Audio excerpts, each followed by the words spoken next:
আমার নির্বাচন সোনামুড়ি তো 2টা গ্যাস ক্ষেত্র আবিষ্কৃত হয়েছে।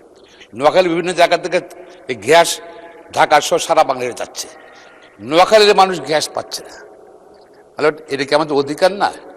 আমাদের যেটা এটা আউটক্রাই মানুষের মধ্যে, এটা দীর্ঘদিন থেকে অসন্তোষ বিরাজ করছে। আমাদেরকে গ্যাস দিয়ে সারা বাংলাদেশের নেই।